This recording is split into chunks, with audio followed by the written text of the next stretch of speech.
गुज्जर समाज का कार्य विशेष रूप से खेती बाड़ी करने का ही रहा है और दमन चक्र के बाद जब उन्होंने इसमें विजय हासिल कर ली तो गुज्जर समाज को उन्होंने निशाना बनाया। लेकिन बहुतायत से उसमें अग्रणी गुज्जर समाज ही रहा था।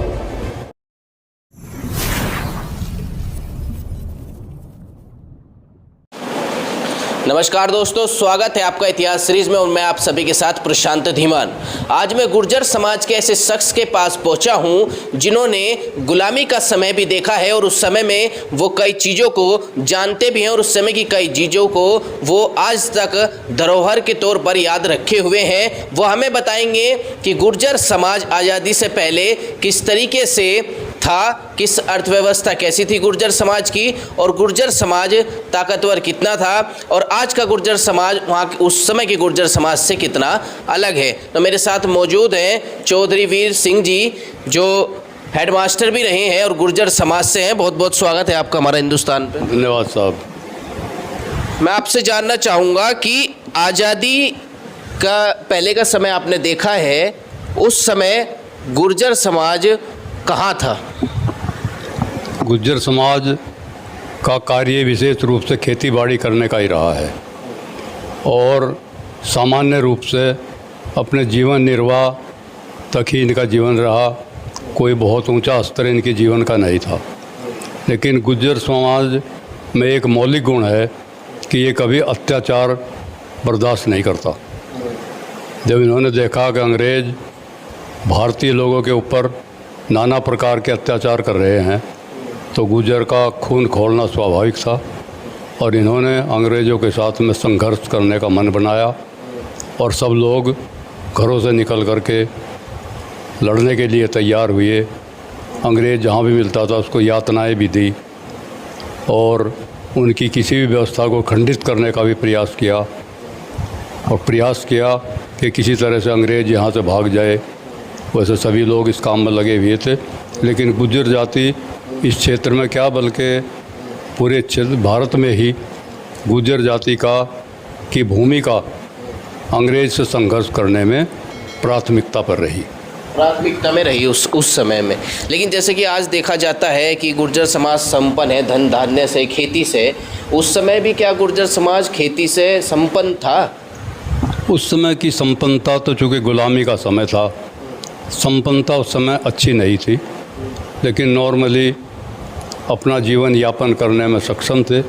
खेती बाड़ी करते थे, पशुपालन करते थे। शिक्षा का अभाव था, सरकारी नौकरियां कहीं मिलती नहीं थी और फिर भी अपना जीविकोपार्जन गुज्जर समाज ठीक प्रकार से कर रहा था और खेती बाड़ी करना इनका मुख्य कार्य रहा। मुख्य कारण था।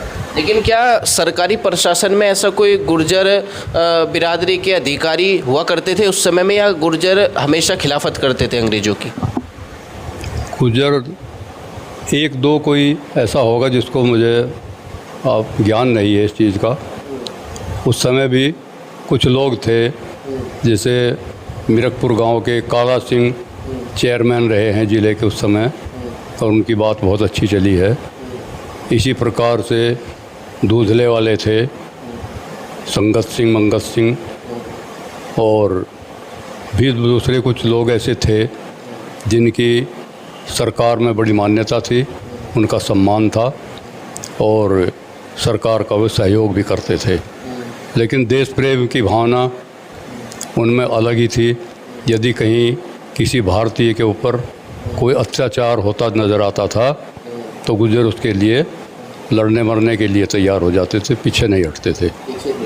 इसी कारण अंग्रेज़ों ने इनका अपना सबसे बड़ा शत्रु समझा और अंग्रेज़ों का जब इसमें दमन चक्र चला तो उस जो स्वतंत्रता का प्रथम संग्राम था उसको उन्होंने दमन कर दिया, उसका दबा दिया गया विशेष प्रकार से। और भी बहुत से कारण रहे उसके दमन होने के और दमन चक्र के बाद जब उन्होंने इसमें विजय हासिल कर ली तो गुज्जर समाज को उन्होंने निशाना बनाया और गुज्जर समाज से भूमि छीनने का और दूसरे कार्यक्रम, उनकी यातनाएं देने का, उन्हें नीचा दिखाने का कार्यक्रम उन्होंने किया, जिससे गुज्जर समाज के अंदर कुछ कमज़ोरी आई। उस समय के गुर्जर समाज में और आज के गुर्जर समाज में कितना बदलाव है और क्या क्या बदलाव हैं जो आपको देखने को मिल रहे हैं, क्योंकि आप उस समय भी रहे हैं और आज का भी गुर्जर समाज आपने देखा है? ये तो वातावरण के ऊपर निर्भर करता है। वैसे गुर्जर बिरादरी में वही खून है जो उस समय था, वही आज है, वही भावना गुर्जर की आज भी है। लेकिन आज संपन्नता है, आज गुर्जर राजनीति में भी बढ़ चढ़ करके भाग लेता है, स्वराज है, अपनी सब बातें हैं, किसी का दबाव नहीं है।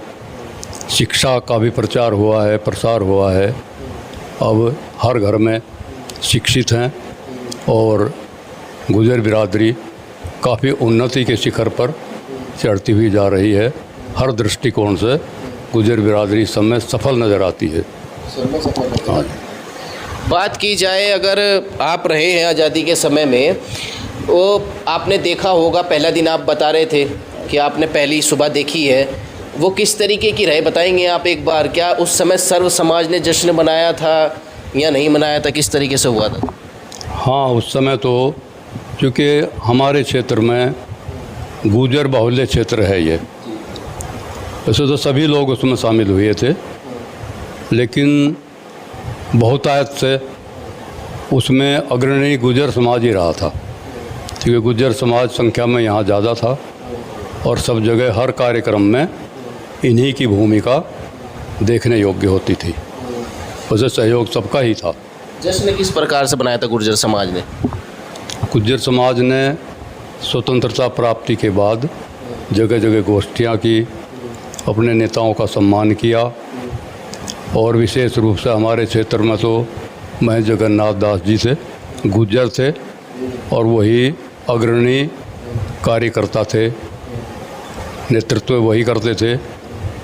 तो बहुत बार उन्होंने पूरे समाज को बहुत दूर दूर तक अपने इसी स्थल पर मंदिर में इकट्ठा किया, बहुत बड़ी विशाल सभा की और उनको आज़ादी का महत्व बताया, सारी बातें बताई कि हम लोगों ने कितनी यातनाएं सही, अंग्रेज़ों ने किस तरह से हमें प्रताड़ित किया, कितना हमारा अपमान किया, कितने लोगों को फांसी पर लटकाया, कितनों को गोलियों से भून दिया। अंग्रेज़ आज चला गया है, आज हमारी सबसे बड़ी विजय है। अब हमारा सबका दायित्व है कि अपने देश की समृद्धि को आगे बढ़ाने में प्रयास करें और सब लोग एक तरह के सच्चे मन से अपने देश को आगे बढ़ाने में, उन्नति के मार्ग पर ले जाने में अपना सक्रिय सहयोग अदा करें। ऐसी चेतावनी, ऐसी प्रार्थना अपने साथियों से, अपने पूरे समाज से हमारे महंत जगन्नाथ दास जी ने की थी। सब लोगों ने एक आवाज़ से उनका समर्थन किया था कि हमारा देश है, हमें बिगड़ी हुई स्थिति में अपने देश की प्राप्ति हुई है, आज हमें अपने देश की वही समृद्धि वापस लानी है जो कभी पहले थी। ऐसा संकल्प सब लोगों ने दिया और सब लोग उसमें प्रयासरत रहे। गुर्जर समाज लड़ने का तो अंग्रेज़ों के खिलाफ काम करता ही था, लेकिन क्या उस समय में जब दयनीय स्थिति थी देश की, तो गुर्जर समाज क्या गरीब लोगों को सहयोग करने का भी काम किया करता था? जैसे खेती बाड़ी थी, भाई अनाज दे दिया या फिर ये सब चीज़ें दे दी, ऐसा भी कुछ था क्या? हाँ, ये बात अवश्य है। अपनी सामर्थ्य के अनुसार गुर्जर समाज सबकी सहायता करता था, जितनी हिम्मत होती थी। जैसे उस समय के जो दलित वर्ग था वो गुर्जर से भी ज़्यादा दयनीय दशा थी उनकी। वो उनके पास में रहते थे, उनको खाना खिलाते थे और अपने पास खाने के लिए भोजन हो या न हो, लेकिन जो अतिथि आता था या साथ में गांव का कोई ऐसा आदमी आता था तो उसको भोजन कराते थे और यथासंभव उसकी सहायता भी करते थे। सहायता करने में तो गुर्जर समाज के अंदर एक मौलिकता थी ये कि ये अपने किसी भी साथी के लिए पीछे नहीं हटता था, चाहे इसे कितनी भी कष्टों का सामना करना पड़े। उस समय में गुर्जरों के द्वारा कोई आंदोलन चलाया गया क्या आज़ादी से पहले कि भाई अंग्रेज़ों को परेशान करने का, उन्हें भगाने के लिए गुर्जरों के द्वारा कोई ऐसी प्राथमिकता रही आपके सामने? बस ये तो उस समय हम नहीं थे, ये सुनने में उस समय की बात है। स्वतंत्रता संग्राम जिसको 1857 का गदर भी कहते हैं, कि उसमें गुर्जरों ने बहुत ही बढ़ चढ़ कर भाग लिया था और अंग्रेज़ों को यहाँ से निकालने में, उनको किसी तरह से भी परेशान करने में गुर्जरों ने अपनी भूमिका अदा की, और जिसका परिणाम भले ही उन्हें विपरीत स्थिति में मिलने की बात रही हो, लेकिन उस समय अपने देश की सुरक्षा के लिए, अपने देश को स्वतंत्र कराने के लिए गुर्जर समाज ने, चाहे वो गरीब था या अमीर था, सब ने मिल कर के देश की रक्षा के लिए और देश की आज़ादी के लिए पूरा प्रयास किया। ये उन्होंने पीछे हट कर के नहीं देखा कि इसमें मेरे प्राण चले जाएंगे या मेरा धन छिन जाएगा या मुझे कोई हानि होगी, ये नहीं देखा। जो भी संकल्प ले लिया, देश के लिए जो भी करने की बात आई, उसमें अग्रगण्य भूमिका गुर्जर समाज की रही। गुर्जर समाज का पहनावा कैसा रहा उस समय? पहनावा, खाना पीना कैसा था आज़ादी से पहले? गुर्जर समाज का पहनावा तो बड़ा सीधा साधा था। उस समय की वेशभूषा तो बस यही थी, दुपट्टा और धोती और कुर्ता, साधारणतया यही गुर्जर समाज की ड्रेस थी। और ज़्यादातर आज भी यही देखने को आती है। शिक्षित नौजवान भले ही पैंट वगैरह पहनते हों, लेकिन अगर गांव में जो असली गुर्जर हैं, जो पुराने टाइप के हैं, उन सबको इसी वेशभूषा में अभी आप लोग देखने को मिलेगा। दुपट्टा तो अब रहा नहीं है, दुपट्टे की जगह पर टोपी आई थी, और वो भी गांधी जी के टाइम में चली थी। जब सारे नेता गांधी की टोपी ओढ़ते थे तो सभी लोग गांव में टोपी ओढ़ते थे, दुपट्टे के बजाय टोपी ओढ़ना शुरू कर दिया था। लेकिन आज कुछ ऐसे संस्कार पनपते जा रहे हैं हमारे नौजवानों में, हमारे समाज में, कि वो टोपी ओढ़ना भी छोड़ दिया। कहीं जाते हैं जहाँ काफ़ी जनसमूह एकत्रित हो तो वहाँ टोपी वाले भी गिने चुने लोग ही दिखाई देते हैं, नहीं तो वृद्ध व्यक्ति भी नंगे सिर ही रहते हैं। कुछ वातावरण और जीवन शैली का प्रभाव है, ये कहा नहीं जा सकता किस कारण से ऐसा हो रहा है, लेकिन अपने मूल पहनावे को अब हम लोग भूलते जा रहे हैं, छोड़ते जा रहे हैं। आप रहे आज़ादी से पहले भी, उस समय का भारत श्रेष्ठ भारत था या आज का भारत श्रेष्ठ भारत है? नहीं, ये तो कहना उचित नहीं होगा कुछ समय का भारत श्रेष्ठ था, क्योंकि गुलामी का जीवन तो कुछ होता ही नहीं। गुलामी का जीवन तो हमेशा दुखों से और कांटों से भरा हुआ होता है। पग पग पर पराधीन, तुलसीदास ने लिखा है, पराधीन सपने सुखना ही। क्या कभी पराधीन को सुख हो सकता है? भले ये कहने की बात है, जब थोड़े से दुख में आदमी कहने लगता है कि वही राज अच्छा था, लेकिन ऐसा नहीं है। राज तो अभी बढ़िया है, अपना राज है, अपनी सब बात चलती है। हर व्यक्ति पूछता है, जो व्यक्ति बिल्कुल पड़ा हुआ सांस ले रहा है और उठने की क्षमता भी नहीं है, चुनाव के टाइम पर उसकी भी आवश्यकता पड़ती है। हर आदमी का महत्व है इस समय पर। उस समय कुछ नहीं था, पशुवत जीवन था उस समय जीवन, तो उसको कैसे अच्छा कहा जा सकता है? आज का जीवन उसके मुकाबले में ज़मीन आसमान का अंतर है। आज बहुत उन्नत जीवन है और सब प्रकार से लोग सक्षम हैं, समृद्ध हैं, और समृद्ध व्यक्ति ही अपने देश की सेवा भी कर सकता है, उपकार भी कर सकता है, दूसरों की सेवा भी कर सकता है। जिसके पास है ही कुछ नहीं तो वो क्या कर सकता है? आप कितने वर्ष के थे उस समय? आज़ादी के समय? आज़ादी के समय मैंने बताया, मेरी आयु 10 वर्ष थी। हाँ। आपको पता कैसे चला था कि देश आज़ाद हो गया? किसने बताया था आपको? रेडियो में सुना था? कहाँ से सुना था? रेडियो तो उस समय थी ही नहीं, बस आपस में चर्चा होती थी। बड़े लोग चर्चा करते थे कि भाई लड़ाई हो रही है, वहाँ अंग्रेजों ने वो पकड़ लिए, उनको इतने आदमियों को फांसी दे दी, दमन चक्र चल रहा है। लेकिन नौजवानों के अंदर एक उत्साह बरकरार था।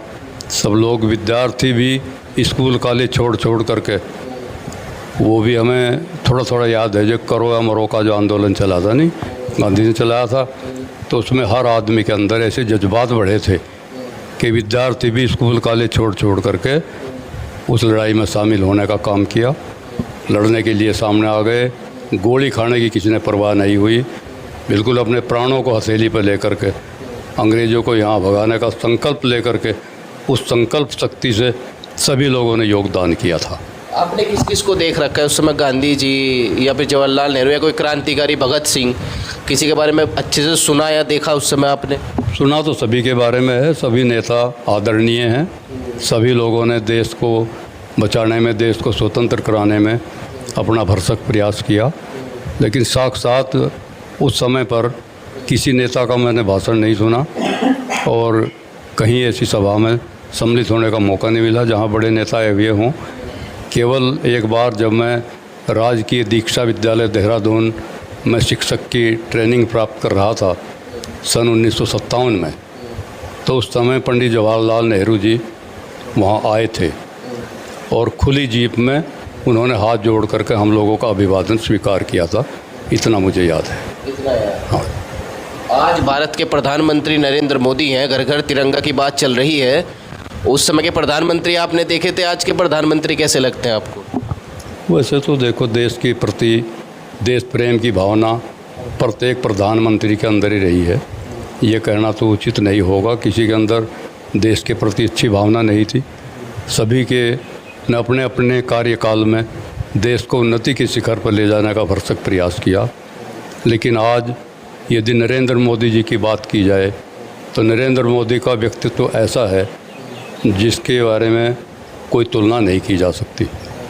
बहुत ही बेहद कर्मठ और बेहद शक्तिशाली, कर्मशील और हर तरह से देश को उन्नति की ओर ले जाने में अपने जीवन को उन्होंने लगाया हुआ है।